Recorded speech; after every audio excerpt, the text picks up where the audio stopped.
लेकिन मुझे कब इसकी ज़रूरत पड़ने वाली है, ये उन सबसे कॉमन क्वेश्चंस में से एक क्वेश्चन है। जब हम मैथ्स पढ़ते हैं तो हमारे मन में आता है। जब भी हम मैथ्स पढ़ते हैं हमेशा हमारे मन में ये सवाल आता है कि क्यों पढ़ रहे हैं, किस लिए पढ़ रहे हैं, कहाँ यूज़ होने वाला है इसका। तो ज़रा सोचिए, मैथ्स जो हम पढ़ते हैं वो हर जगह मौजूद है और हम सभी हर दिन मैथ्स का इस्तेमाल करते हैं, चाहे हमें इसका पता हो या ना पता हो। तो आज हम यही देखेंगे कि मैथ्स जो हम हमारी रोज़मर्रा के जीवन में, डेली लाइफ में, डेली रूटीन में हम मैथ्स का कैसे और कहाँ यूज़ करते हैं।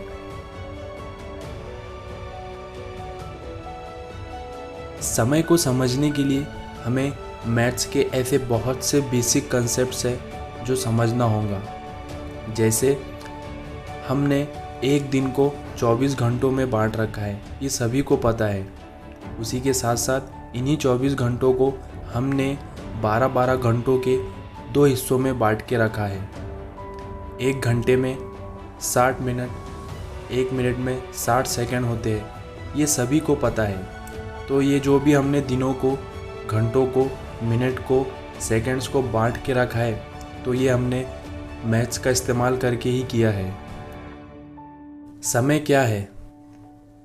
मैथ्स में समय ये एक जारी रहने वाला एक कंटिन्यूअस प्रोसेस है जो किसी भी घटना की सीक्वेंस को बताता है।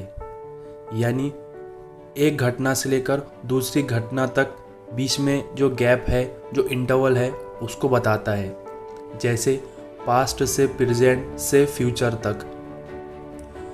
जैसे एक बच्चा है तो उसका डेली रूटीन, वो सुबह 7 बजे उठता है, नाश्ता करके 8 बजे स्कूल जाता है, स्कूल से 1 बजे घर आकर खाना खाता है, फिर पढ़ाई करके शाम में खेलता है, फिर रात को 9 या 10 बजे सो जाता है। तो वो जो भी एक काम करने से लेकर दूसरा काम करने तक जो हम नापते हैं, जो हम मेजर करते हैं, यही तो समय है।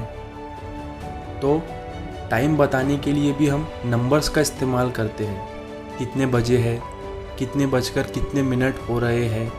बहुत से लोगों को ये नहीं पता होगा कि ऐसा बोलकर वो जाने अनजाने में मैथ्स यूज़ कर रहे हैं।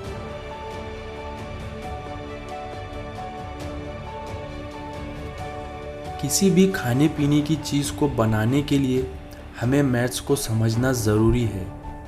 हमारे घर में जब भी मम्मी खाना बनाती है तो उसमें कितना नमक, कितनी मिर्च होनी चाहिए, उसका अंदाज़ा लगाकर वो मैथ्स का इस्तेमाल करती है। रेशो एंड प्रोपोर्शन, कितनी मात्रा में कितना डालना चाहिए। हम कोई भी लिक्विड को नापते हैं, कितने लीटर है, कितने ml है, कोई चीज़ कितने किलो है, कितने ग्राम है, ये सब मैथ्स ही तो हमें सिखाता है। घर में 6 लोग हैं, उस हिसाब से कितना खाना लगेगा, ये अंदाज़ा लगाने के लिए भी हम मैथ्स का यूज़ करते हैं। 40% डिस्काउंट लगने के बाद ये शर्ट या ये ड्रेस कितने की होंगी?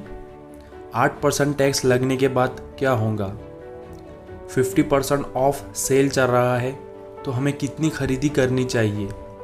दुकानदार के पास जाने से पहले ये सब सवाल हमारे दिमाग में आते हैं कि रेट कम करेगा या नहीं, कितना खर्चा होगा। तो ये जो भी चीज़ें हैं, डिस्काउंट, टैक्स, कितना स्पेंड किया, प्रॉफिट, लॉस, ये सब हम मैथ्स में ही तो देखते हैं। इस दीवार के लिए हमें कितना स्क्वायर फीट पेंट चाहिए? 1 फुट और 1 स्क्वायर फुट के बीच क्या अंतर होता है? घर में टाइल्स लगानी है तो यहाँ 15 बाय 15 के रूम में 2 बाय 2 की कितनी टाइल्स लगेंगी? किसी भी घर या अपार्टमेंट को सजाने के लिए जो भी हम दुकानदार के पास ख़रीदने जाते हैं तो हमें कुछ ना कुछ मैथ्स का नॉलेज होना ज़रूरी है। कार या बाइक चलाना कुछ नहीं है, बल्कि एक सीरीज़ ऑफ कैलकुलेशंस है। हमारी मंजिल पर पहुंचने के लिए कितने मील बाकी है, कार में कितना फ्यूल है, मैं प्रति घंटा कितना स्पीड से गाड़ी चला सकता हूँ, मेरी गाड़ी कितना एवरेज देती है, रास्ते में अगर ट्रैफिक जैम मिल गया तो मेरी गाड़ी की स्पीड स्लो हो जाएंगी, तो उस हिसाब से मुझे कितनी स्पीड से गाड़ी चलानी चाहिए कि मैं अपने काम पर पहुंच सकूं। इन सब सवालों का जवाब हम बेसिक मैथमेटिक्स स्किल से दे सकते हैं, और ये सब हमें सिखाता है टाइम मैनेजमेंट, और टाइम मैनेजमेंट हम देखते हैं मैथमेटिक्स में।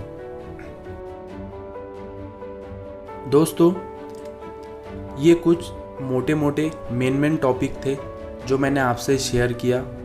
ऐसे हमारी रोज़मर्रा के जीवन में अनगिनत ऐसी जगह है जहां हम मैथमेटिक्स का यूज़ करते हैं, जिसका हिसाब लगाना मुश्किल है। मैथ्स इस दुनिया को समझने के लिए, जानने के लिए, इस दुनिया में ज़िंदा रहने के लिए एक महत्वपूर्ण, एक अमूल्य चीज़ है जिसे ख़रीदा नहीं जा सकता, बस सीखा जा सकता है।